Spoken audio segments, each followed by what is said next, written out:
పితా పుత్ర పవిత్రాత్మ నామమున ఆమేన్. మత్తయి సువార్త 15వ అధ్యాయం 1వ వచనము 2వ వచనము మరియు 10వ వచనము నుండి 14వ వచనము వరకు. అంతట యెరూషలేము నుండి కొందరు పరిసయ్యులు ధర్మశాస్త్ర బోధకులు యేసు వద్దకు వచ్చి, మీ శిష్యులు చేతులు కడుగుకొనకయే భోజనము చేయుచున్నారు, వారు ఎలా ఇట్లు పూర్వుల ఆచారమును మీరుచున్నారు అని అడిగిరి. అప్పుడు యేసు జనసమూహమును తన చెంతకు పిలిచి, మీరు ఈ పలుకులను ఆలకించి గ్రహింపుడు. మనుష్యుని మాలిన్యపరుచున్నది నోటి నుండి వెలువడినదియే కాని నోటిలోనికి పోవునది కాదు అనెను. అప్పుడు శిష్యులు ఆయన వద్దకు వచ్చి, పరిసయ్యులు నీ మాటలకు మండిపడుచున్నారని నీకు తెలియనా అని ప్రశ్నించిరి. అందుకు ఆయన, నా పరలోక తండ్రి నాటని ప్రతి మొక్క వేరుతో పెళ్లగింపబడును. వారిని అట్లుండనిండు. వారు గ్రుడ్డి నాయకులు. గ్రుడ్డివానికి గ్రుడ్డివాడు మార్గము చూపినచో వారు ఇరువురును గుంతలో కూలుదురు అని సమాధానమిచ్చెను. క్రీస్తునాథుని యందు ప్రియ సహోదరి సహోదరులారా, ఈనాటి సువార్త పట్టణంలో క్రీస్తు ప్రభు మనిషిని మాలిన్యపరుచున్నది నోటిలోనికి వెళ్ళునది కాదు, నోటి నుండి వెలువడినది అని ప్రభు ఒక వర్తమానాన్ని ఇస్తూ ఉన్నాడు. ప్రియ,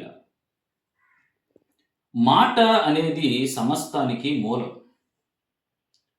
సంస్కృతంలో ఒక మాట ఉంది, వాగ్గీ సర్వస్య కారణం అంటారు. మాట సమస్తానికి మూలము. అందుకే ప్రియులారా, పెదవి దాటిన మాటకు నీవు బానిసవు, పెదవి దాటని మాటకు నీవు మహారాజువి అంటాడు ఒక కవి.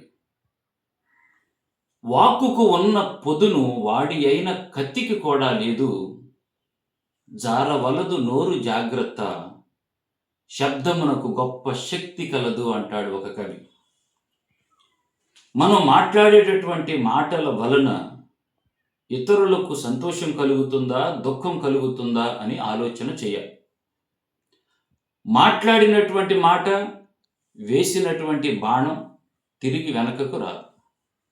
ఈరోజు ప్రభు మనం మాట్లాడేటటువంటి మాటల వలననే మనము మాలిన్యపరచబడుతూ ఉంటాం, అపవిత్రపరపబడుతూ ఉంటాం.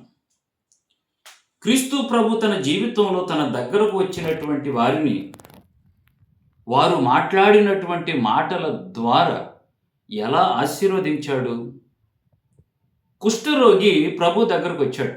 లూకా సువార్త 5వ అధ్యాయం 12వ వచనంలో, కుష్ఠరోగి ఒకడు ఆయన వద్దకు వచ్చి సాగిలపడి, ప్రభు నీ చిత్తమైనచో నన్ను ఆరోగ్యవంతుని చేయుము. ప్రియులారా, ఈ కుష్ఠరోగి ప్రభుతో మాట్లాడే ముందు చేసినటువంటి సంజ్ఞ, ప్రభుతో మాట్లాడే ముందు ఆయన చేసినటువంటి ఆ క్రియ ఏమిటా క్రియ అంటే సాగిలపడటము. దేవాలయంలోనికి వచ్చినప్పుడు మనం చేసే మొట్టమొదటి పని మోకరించి సిలువ గుర్తు వేసుకొని ప్రార్థన చేసుకుంటాం. మనం మాట్లాడే ముందు మనం చేసేటటువంటి ఆ క్రియ దేవునికి ప్రీతికరం కావాలి. రెండవదిగా, పక్షవాత రోగి లూకా సువార్త 5వ అధ్యాయంలో 17వ వచనము నుంచి 26వ వచనం వరకు చదువుకుంటే, అప్పుడు కొందరు పక్షవాత రోగిని పడకపై మోసుకొని వచ్చి ఇంటి లోపల బోధించుచున్న ఆయన చెంతకు చేర్చ ప్రయత్నించిరి. ప్రభువా, ఈయనను స్వస్థపరచు అని అడిగే ముందు ఈ ప్రజలు చేసినటువంటి పని, ఆ పక్షవాత రోగిని మంచము మీద పడుకోబెట్టుకొని మోసుకొని రావటం. ప్రభు ఆ పక్షవాత రోగిని స్వస్థపరిచింది ఆ పక్షవాత రోగికి ఉన్నటువంటి విశ్వాసము వలన కాదు ప్రియుల.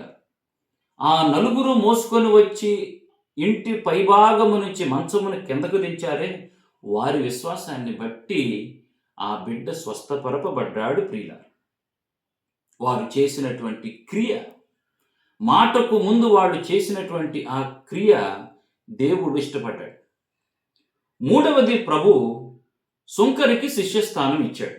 లూకా సువార్త 5వ అధ్యాయం 27వ వచనము నుంచి 32వ వచనం వరకు చదువుకుంటే, ప్రభువు సుంకపు మెట్టుకడ కూర్చున్నటువంటి సుంకరి దగ్గరకు వెళ్ళి నన్ను అనుసరింపుము అన్నాడు. ఆయన చేసిన పని అంతయు విడిచిపెట్టి, ప్రభుని వెంబడించే ముందు ఆయన చేసిన పని విడిచిపెట్టటం, ఇది ప్రభువుకి ప్రీతికరమైంది. 4వది ప్రియులారా, ఓ పాపాత్మురాలు. లూకా సువార్త 7వ అధ్యాయం 36వ వచనంలో, పట్టణములో ఒక పాపాత్మురాలు యేసు పరిసయ్యుని ఇంట భోజనమునకు వెళ్ళనని తెలుసుకొని చలువరాతితో పరిమళ ద్రవ్యమును ఆయన పాదములు వెనుకగా ఏడ్చుచు తన కన్నీటితో పాదములు తుడిచి తన తల వెంట్రుకలతో తుడిచి ముద్దు పెట్టుకొని.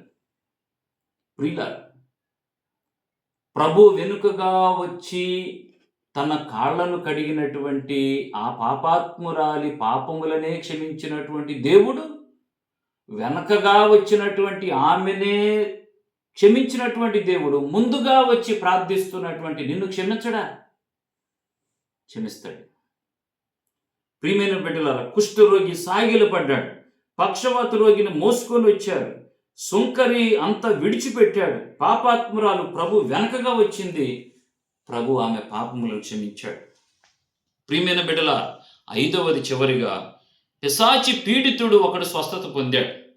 లూకా సువార్త 8వ అధ్యాయం 26-27 వచనాలలో, ఇంటిలో కాకుండా సమాధుల మధ్యలో నివసించుచుండెను. వాడు యేసును చూడగానే సాగిలపడి, దేవుని కుమారా, నాతో నీకేమి పని? చూడగానే సాగిలపడి, విడిచిపెట్టి, మోసుకొని వచ్చి, ఇవన్నీ కూడా ప్రియమైనటువంటి బిడ్డలార దేవునికి ప్రీతికరం. కాబట్టి మనకి జీవితంలో మనం మాట్లాడేటటువంటి మాట ద్వారా, చేసేటటువంటి క్రియల ద్వారా అటు దేవునికి ఇటు పొరుగు వారికి ప్రీతికరంగా ఉండేటట్లుగా జీవించాలి. కాబట్టి ప్రభు మనం మాట్లాడేటటువంటి మాట ఇతరులకు సంతోషాన్ని ఇచ్చే విధంగా దేవుడు మనల్ని దీవించాలని ఆ ప్రభుని వేడుకుందాం. ప్రభువు మీతో ఉండునుగాక, మీ ఆత్మతోనూ ఉండునుగాక. సర్వశక్తిగల సర్వేశ్వరుడు పిత, పుత్ర, పవిత్రాత్మ మీ అందరిని ఆశీర్వదించి దీవించునుగాక. ఆమేన్.